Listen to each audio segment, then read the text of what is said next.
தெரியாமல் நேற்று big pass பார்த்துட்டேன். நான் பிக் பாஸ் பார்க்குறதில்ல. ஸோ என்ன காரணத்தினால பார்க்குறதில்லன்றது பார்க்குறவங்களுக்கு தெரியும். இந்த சீசன் வந்து ரொம்ப ஒஸ்ட்டு. சீசனும் ஒஸ்ட்டு, உள்ளே இருக்க கண்டஸ்டன்ஸும் ஒஸ்ட்டு. ஸோ எனக்கு என்ன அப்படின்னா, இது ஒரு ஃபேமிலி ஷோ அப்படின்னு தான் வந்து பண்ணாங்க, ஓகேவா? பிக் பாஸ்ன்றது என்ன? அது ஒரு கேம். அந்த கேமில் வந்து ஒரு 15, 20 பேர் கூட ஒரு வீட்டில் நம்ம தங்கியிருக்கோம்னா, ஒருத்தரோட கேரக்டர் என்ன அப்படின்றது ரிவீல் ஆகும்.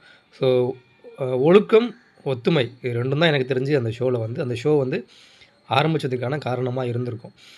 ஒரு சம்மந்தமே இல்லாத ஆட்கள் வந்து ஒரு இடத்துல சேர்ந்து இருக்கும்போது, எவ்வளோ ஒழுக்கமாகவும் ஒத்துமையாகவும் இருக்காங்க, யார் நல்லவங்களா இருக்காங்க, யார் அந்த கேமில் டாஸ்கில் கடினமாக உழைச்சி எல்லாத்துலேயும் பொறுமையாக இருந்து பொறுத்து போய் கடைசியாக யார் வின் பண்ணுறாங்களோ அவங்களுக்கு தான் வந்து டைட்டில் வின்னர் பட்டம் கொடுப்பாங்க. போன வாட்டி வந்து முத்துக்குமரன் கொடுத்ததுக்கு எனக்கு ரொம்ப ஹாப்பி. ஏன்னா முத்துக்குமரன் வந்து எல்லாத்துக்கும் பொருத்தமான ஆள். எல்லா டாஸ்க்லேயும் வந்து நல்லா பண்ணார். கேரக்டராகவும் நல்ல மனிதர், நல்ல டேலண்டட் பர்சன், ஓகே. ஆனால் இந்த சீசனில் போட்ட ஆட்களும் சரியில்லை, வைக்கிற டாஸ்க்கும் சரியில்லை, அவங்க பேசுகிற வார்த்தைகளும் சரியில்லை. நேற்று வந்து பார்த்திங்கன்னா ஸ்ப்ரஜன் அவங்களோட ஒய்ஃபு சாண்ட்ரா, ஸோ அவங்கள வந்து எவ்வளோ இழிவுபடுத்த முடியுமோ, எவ்வளோ ஹராஸ் பண்ண முடியுமோ, ஃபிசிக்கலாக வந்து ஹராஸ் பண்ணி அவங்கள தள்ளி விட்டு, ஒரு டாஸ்க்கு தானடா இது, ஒரு கேமு. அதை ஒன்று இவ்வளோ நாள் கலந்துக்கிட்டீங்க, எல்லோரும் ஒன்றா இருந்திருக்கீங்க, ஒரே ஒன்றா சாப்பிட்றீங்க, ஒன்றா தூங்குறீங்க, ஒரே வீட்டில் இருக்கீங்க. உங்கள் வீட்டில் இருக்க அக்கா தங்கச்சியை வந்து இப்படி தான் அடித்து வெளியே தள்ளி விடுவீங்களா? என்ன எனக்கு புரியல.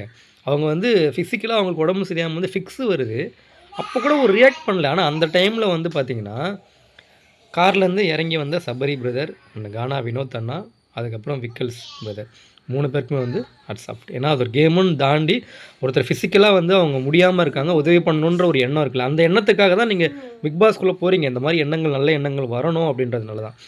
உள்ளே போயும் டபுள் மீனிங்கில் பேசிக்கிட்டு, அசிங்கமாக பேசிக்கிட்டு, என்ன நீங்கள் கற்றுக்குறீங்க என்னன்னே எனக்கு புரியல.